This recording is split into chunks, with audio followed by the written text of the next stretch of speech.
What's up guys, my name is Ace and welcome back to Try This Out. Now this is a series that I do every once in a while when I find kind of that hidden gem of a class that I find is just really fun to use and that I highly recommend that you guys give a shot. These aren't necessarily the best classes because everybody knows what the best classes are. These are more so just really fun classes to try on the side. In today's episode we have an awesome Akimbo PDW class. Let's get into it.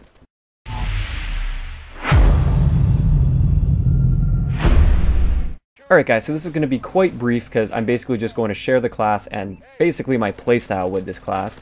So what we're going to be using is the PDW, whichever variant you want. I have the Crusher variant, which I find works quite effectively, but you can use pretty well any variant you want. And you want to be using the Akimbo attachment as well as extended mags. Now for extended mags, I believe you need like 3 double kills, so this might take a little bit of work to get those double kills because it's not easy with the PDW, especially when you don't already have extended mags on. But I recommend going into something like hardcore domination if you are looking to get double kills with the PDW. It just makes things a whole lot easier. But once you get that extended mags, I highly recommend giving this a shot. Throw that Akimbo on there and just run around and try and kill people. Now personally, I don't like using Gung Ho. You might want to try using Gung Ho with this class though, because it's usually pretty good for Akimbo weapons. Personally though, I prefer for some reason to not run Gung Ho. I don't know if I'm just really weird, I don't know why. But this is the class that I use, so I use lightweight, either flak jacket or low profile depending on the map or the game mode that I'm playing. In the gameplay you're watching, I'm using flak jacket because, well, we're playing domination on comeback, and there's going to be a lot of explosions. So that's what I'll be using there, and then I have blind eye for perk 2. Like I said, if you want to, try Gung Ho out, it'll probably work for you. It doesn't really work so well for me, but that's just me. Maybe I'm just in my own head about Gung Ho and I just hate it for some reason.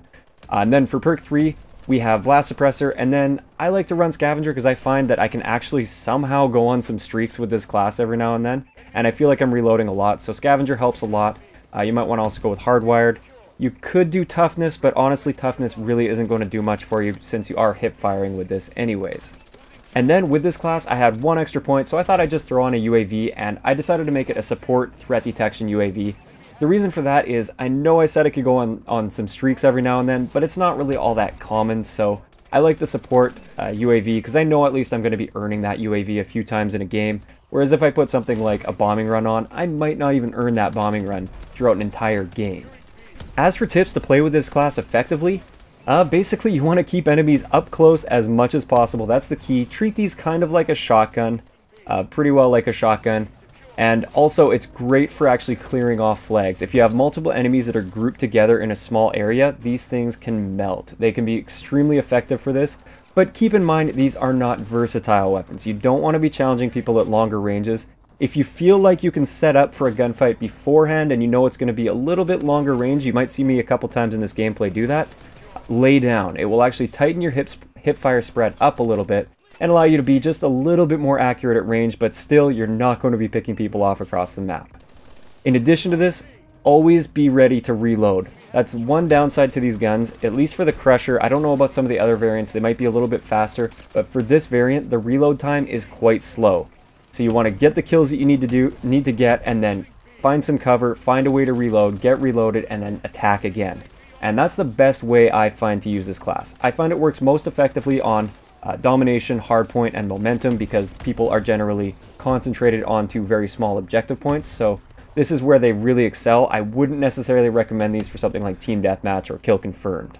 So that's the class. Give it a try, let me know what you think about it, and also let me know in the comment section below if you have any ideas for kind of a quirky class that's a ton of fun to use. It doesn't have to be an amazing class, but something that's just fun to use, something that's out of the ordinary, something you don't really see too often.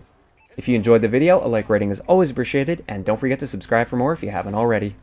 I'll talk to you guys next time.